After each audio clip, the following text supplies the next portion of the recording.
Hello students, how are you?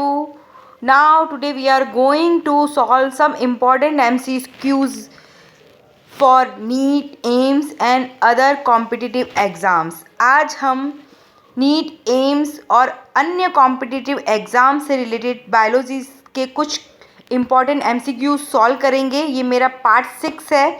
इससे पहले वाले जो वीडियोस हैं जिनमें मैंने first, second, third, fourth, fifth तक किया है, उनमें भी मैंने बहुत सारे एमसीक्यूज ऐड किए हैं। आप उनको वहाँ से सॉल्व कीजिए। अगर आपने अभी तक वो वीडियो नहीं देखे तो उन वीडियो को देखिए। तो चलिए स्टार्ट करते हैं। फर्स्ट क्वेश्चन जो है वो है alginates, iodine and bromine are obtain from. Alginates, iodine और ब्रोमीन प्राप्त किए जाते हैं। First is gelidium, second is gracilaria, third is laminaria and fourth is chondrus. The correct answer is the laminaria. Laminaria is the member of the Phaeophyceae.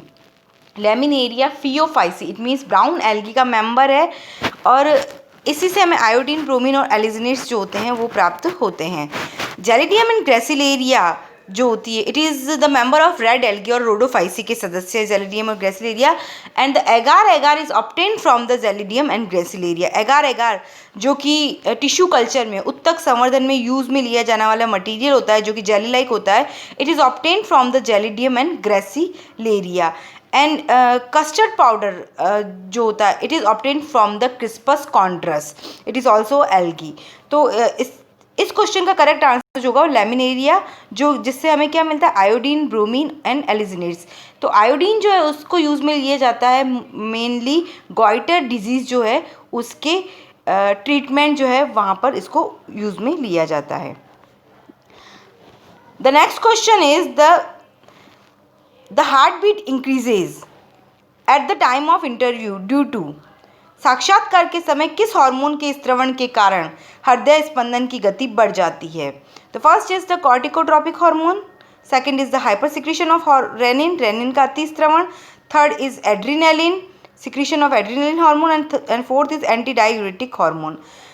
इसका correct answers जो है वो हो जाएगा secretion of adrenaline. Adrenaline hormone is secreted by the adrenaline medulla. Adrenal medulla का जो part होता है उसी से adrenaline secrete होता है and this hormone is also known as the 3S hormone, fight, flight and fear.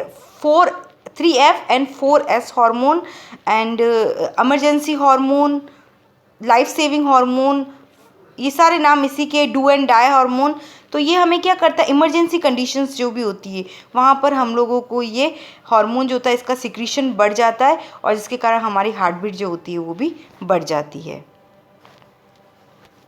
The correct answer is the adrenaline, secretion of adrenaline.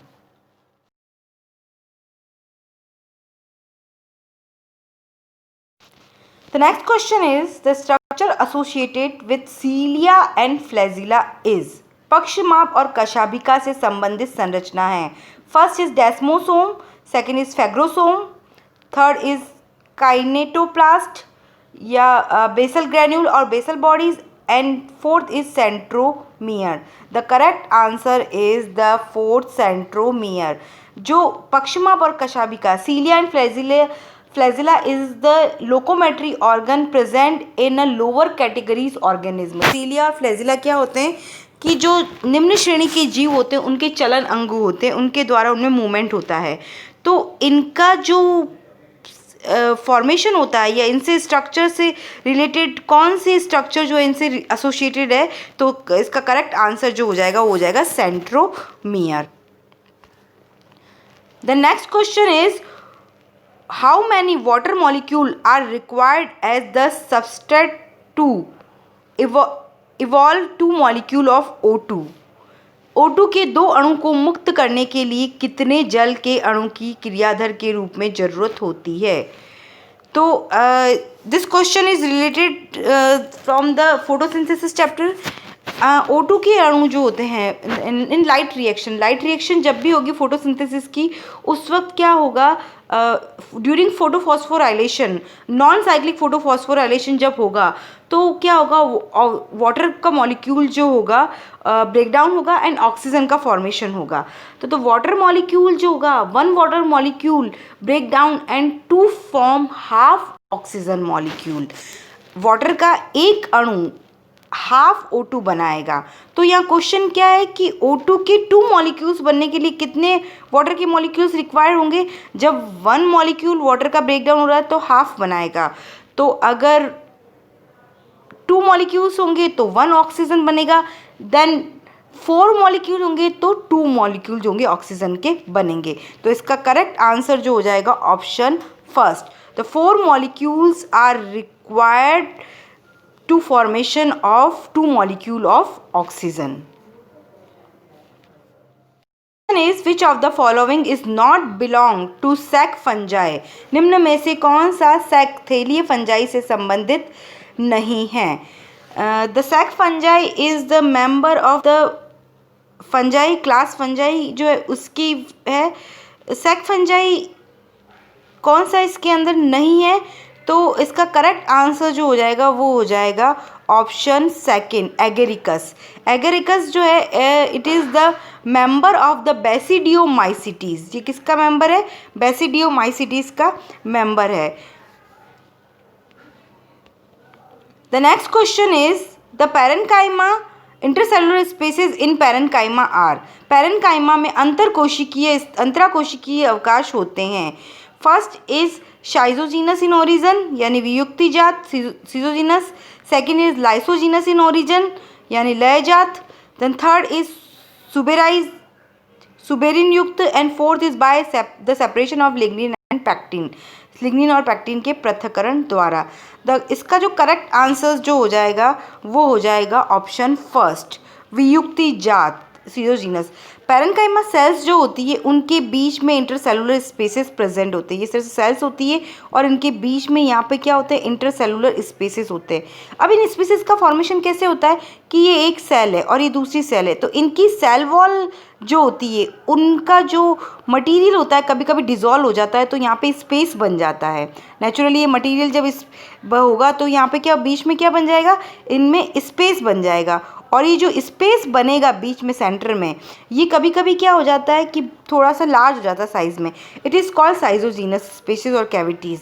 तो parenchymatous cells में जो ये स्पेसेस बनते हैं it is schizogenous in nature. It means दो पास पास जो cell है उनकी सेल वॉल का जो मटीरियल है वो डिज़ोल्व होकर के और फिर क्या कर रहा है, उसका फॉर्मेशन कर रहा है स्पेसेस का। It is called schizogenous cavities. तो इसका करेक्ट आंसर जो हो जाएगा वो हो जाएगा option first. Next question is the colour of the red sea is due to the presence of. लाल सागर का रंग किसकी उपस्थिति के कारण होता है? First is red algae, second is brown algae, third is blue green algae and fourth is golden algae. तो इसका करेक्ट आंसर जो हो जाएगा वो हो जाएगा साइनोबैक्टीरिया। ब्लू ग्रीन एल्गी जो होती है उनके कारण जो होता है रेड सी जो होती है उनका कलर होता है। The next question is the रिक्तिका की बाहरी परत कहलाती है। The outer layer of vacuole is called. The vacuole is present in plant और animal cells, eukaryotic cell. In plant cell the vacuole are large in size and in animal cells the vacuole are small in size. Vacuole जो होती है इसकी membrane जो होती है, झिल्ली जो होती है इस तरह से बड़ी बड़ी लार्ज होती है। It is called tonoplast. इसको हम क्या कहते हैं? टोनोप्लास्ट। तो इसका करेक्ट आंसर जो हो जाएगा वो हो जाएगा option first, the membrane of outer layer of the vacuole is called tonoplast. The vacuole is also known as the dustbin of cells. Next question है आम का सही वैज्ञानिक नाम है। Correct scientific name of mango is. The scientific name was given by the binomial nomenclature. जो जितने भी वैज्ञानिक नाम दिए गए हैं वो द्विनाम पद्धति से संबंधित है। It was proposed by Carolus Linnaeus. According to this the first name represent always genus and second represent the species. Carolus Linnaeus ने दी थी द्विनाम पद्धति और उन्होंने बताया कि जो फर्स्ट नेम होगा वो जीनस का रिप्रेजेंट करेगा, सेकेंड स्पीशीज को करेगा। तो अगर हम इसमें देखें और तो हम इसका जो फर्स्ट है Mangifera India, it is wrong, Mangifera indica it is correct. The second option is correct. Mangifera indica जो जीनस जो है वो उसका कैपिटल वर्ड है और स्पीशीज का स्मॉल है। इंडिया नहीं है, इंडिका है। Is it correct? इसमें क्या है थर्ड ऑप्शन में कि एम स्मॉल ले लिया यहाँ पे, जो कि रॉन्ग है। एंड फोर्थ में क्या किया है इन्होंने, मैंजीफेरा, ये भी जो है वो करेक्ट नहीं है। तो इसका करेक्ट आंसर जो होगा वो ऑप्शन सेकंड है, Mangifera indica is the correct answer. Secondary lysosome are formed when the primary lysosome combine with. द्वितीयक लाइसोसोम तत्व बनता है जब प्राथमिक लाइसोसोम जुड़ता है। Primary lysosome are made up of Golgi body. जो प्राथमिक लाइसोसोम बनते हैं वो किससे बनते हैं, गोल्जी बॉडी की जो पुट्टिकाएं हैं उनमें क्या होता है, मुकुलन बडिंग के थ्रू क्या होता है प्राइमरी लाइसोसोम्स बनते हैं। और ये प्राइमरी लाइसोसोम्स जो होते हैं ये सेल में प्रेजेंट फैगोसोम्स जो होते हैं उनसे अटैच हो जाते हैं and they are form the secondary lysosome. और सेकेंडरी लाइसोसोम जो होते हैं डाइजेशन में हेल्प करते हैं। तो इनका फॉर्मेशन जो होता है कैसे होता है, फैगोसोम से। तो करेक्ट आंसर जो हो जाएगा वो हो जाएगा ऑप्शन सेकेंड, फैगोसोम से। The lysosome are also known as the suicide bags of cell। कोशिका की आत्मघाती थैलियाँ भी कहते हैं क्योंकि लाइसोसोम्स में बहुत सारे डाइजेस्टिव और हाइड्रोलाइटिक एंजाइम्स होते हैं जो कि क्या करते हैं फूड के डाइजेशन में हेल्प करते हैं। But sometime they are more active, जब कभी बहुत ज़्यादा एक्टिव हो जाते हैं तो they digest their own cell, ये अपनी सेल को ही खा जाते हैं, नष्ट कर देते हैं। So they are known as the suicide bag of the cells. The next question is the which is not true for taxonomical hierarchy. वर्गीकी पदानुक्रम के लिए निम्न में से कौन सा सही नहीं है। फर्स्ट है each category represent a rank of group. पर प्रत्येक श्रेणी एक पद और समूह को प्रदर्शित करता है। Is it correct? Yes, it is correct. Domain is largest taxonomical category. Domain सबसे बड़ी वर्गीकी श्रेणी है, ये भी करेक्ट है।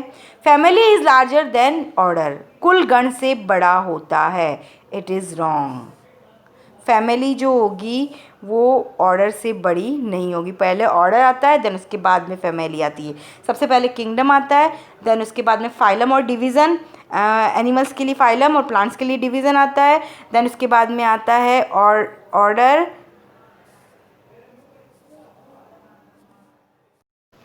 द फर्स्ट इज इसमें क्या आएगा, सबसे पहले किंगडम देन उसके बाद में फाइलम एंड डिवीज़न। फाइलम जो होगा वो किसके लिए होगा, एनिमल्स के लिए आएगा। एंड किंगडम डिवीज़न जो आएगा वो आएगा प्लांट्स के लिए। देन उसके बाद में आएगा क्लास, देन ऑर्डर, देन उसके बाद में आएगा फैमिली, जीनस एंड स्पीशीज़। तो ये टैक्सोनॉमी हिरार्ची होती है जिसमें क्या होता है एक एक को रखते हैं हम। हिंदी में हम फर्स्ट आएगा जगत, उसके बाद में संघ या प्रभाग जिसको हम फाइलम और डिवीज़न कहते हैं। देन उसके बाद में क्या आएगा क्लास यानी वर्ग। देन उसके बाद में आएगा ऑर्डर, फिर आएगा नीचे उसके फैमिली यानी कुल, फिर आएगा वंश और लास्ट में आएगा जाति। तो ये टैक्सोनॉमिकल हिरार्ची है जिसमें हम लोग जो है ऊपर से लेके नीचे तक जो है वो उनको सेट करते हैं। तो फर्स्ट जो लार्जेस्ट जो टैक्सोनॉमी एड्स है जो है वो इट इज़ द किंगडम। सबसे ऊपर आता है जगत, सबसे बड़ा जो है वो क्लासिफिकेशन की सबसे बड़ी यूनिट है और सबसे स्मॉलेस्ट होती है species. The species is the smallest unit of the classification.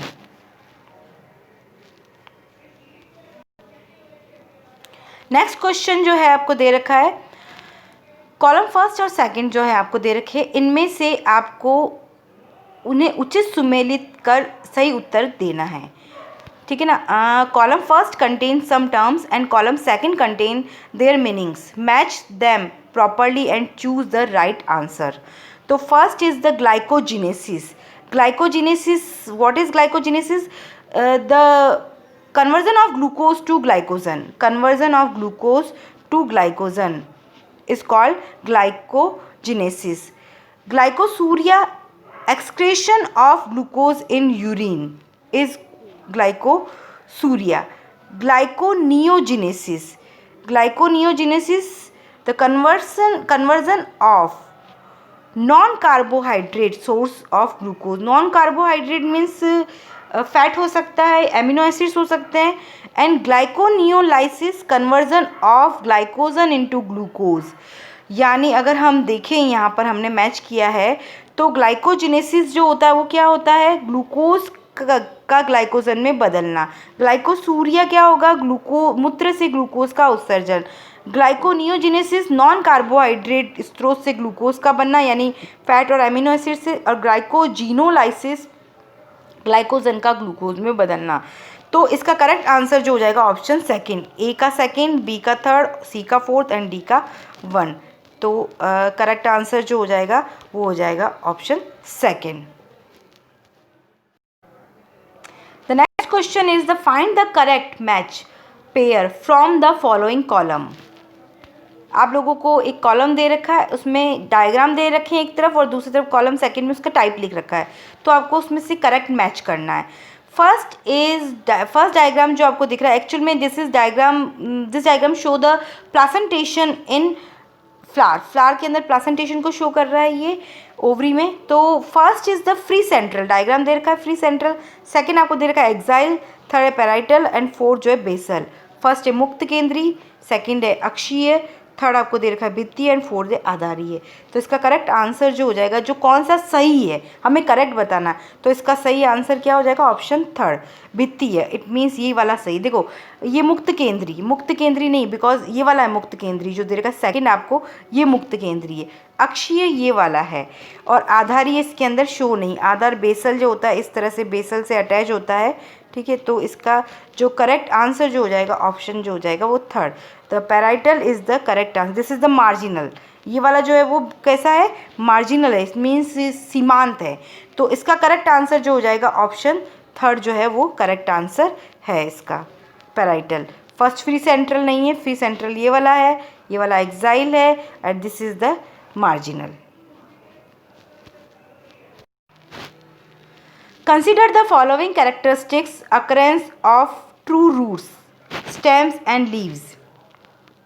आपको कुछ पॉइंट्स दे रखे हैं, आपको उसमें बताना है यहाँ पर.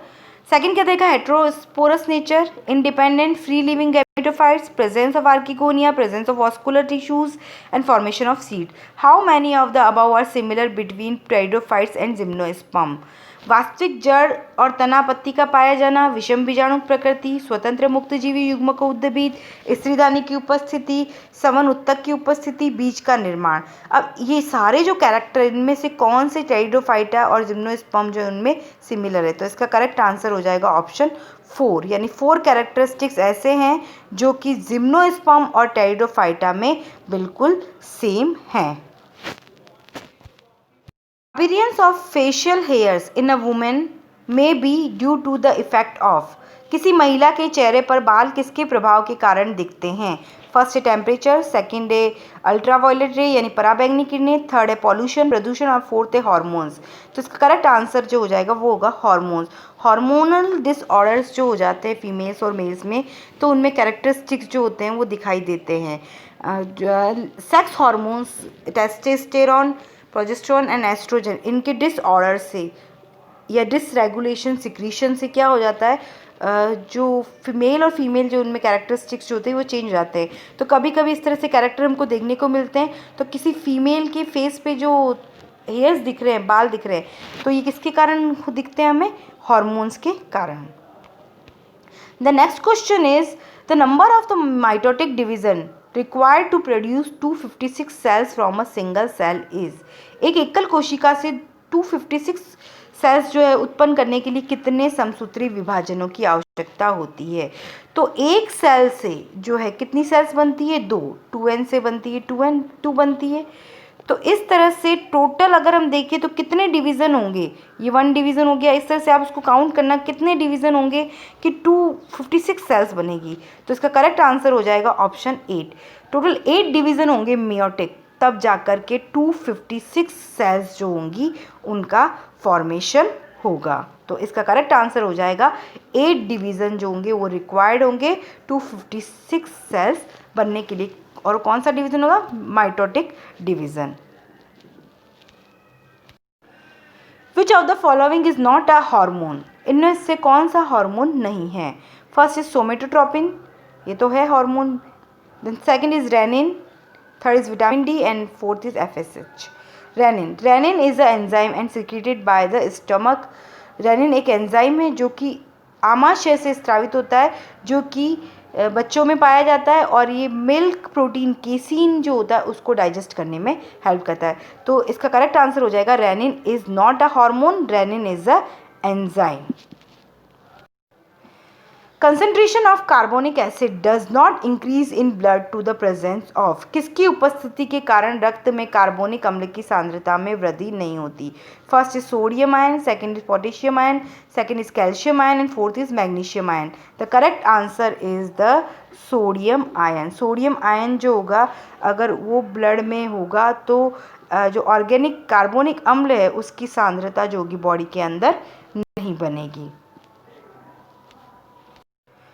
Cell junction in epithelium tissue provide.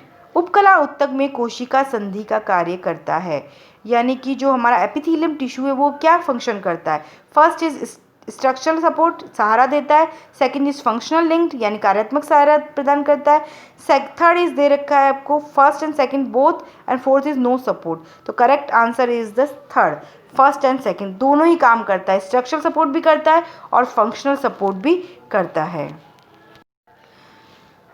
Which is the correct sequence of enzyme action? अब अगर एंजाइम की हम क्रिया देखें तो उसका सही क्रम क्या है?